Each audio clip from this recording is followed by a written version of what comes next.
৮০০ বছরের ইতিহাসে প্রথম নারী অর্থমন্ত্রী পেল যুক্তরাজ্য। পার্লামেন্ট নির্বাচনে লেবার পার্টির নিরঙ্কুশ জয়ের পর এই পদে নিয়োগ পেয়েছেন র্যাচেল রিভস। বিবিসি বলছে, সাবেক এই দাবারু দাবার চালের মতোই বদলে দেবেন ব্রিটিশ অর্থনীতি।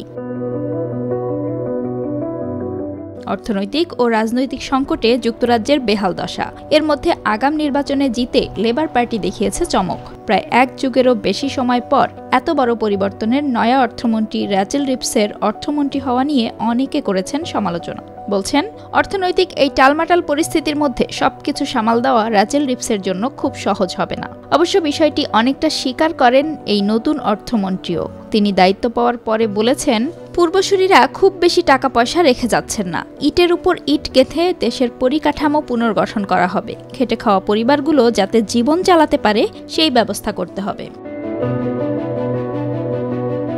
লিডস ওয়েস্ট ও ফার্জি আসন থেকে এমপি নির্বাচিত হয়েছেন দক্ষিণ লন্ডনে বেড়ে ওঠা র্যাচেল রিভস।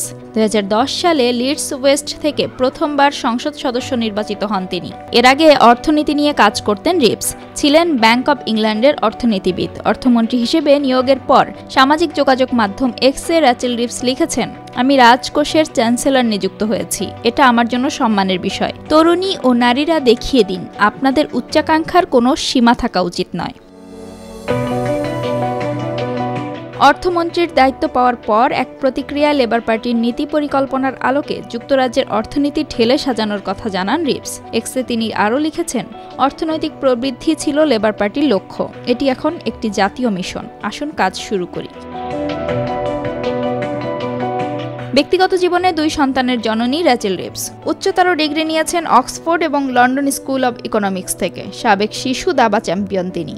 আর তার এই দাবার খ্যাতির উপর ভিত্তি করে সম্পাদকীয় প্রকাশ করেছে ব্রিটিশ গণমাধ্যম বিবিসি। সেখানে বলা হয়েছে, ছোট থেকেই দাবা খেলায় পারদর্শী র্যাচেল রিভস। তিনি জানেন কিভাবে পরিস্থিতি মোকাবিলা করতে হয়, কিভাবে টেক্কা দিয়ে সামনে এগিয়ে যেতে হয়। যে কারণে এই অর্থমন্ত্রী হয়তো অন্যদের মতো আয়ের তুলনায় ব্যয় কমানোর পথেই হাঁটবেন। তবে বিনিয়োগ, বাণিজ্য বৃদ্ধি ও রাজস্ব আদায়ের ক্ষেত্রে আসতে পারে পরিবর্তন। এমনকি কমিয়ে আনা হতে পারে মামলা মোকদ্দমার ব্যয়। একই সঙ্গে কিছু ক্ষেত্রে বাড়তে পারে ট্যাক্স। সব মিলিয়ে দাবার চালের মতোই নিজের কাজ এগিয়ে নিতে পারবেন এই নারী অর্থমন্ত্রী বলেও সম্পাদকীয়তে বলা হয়।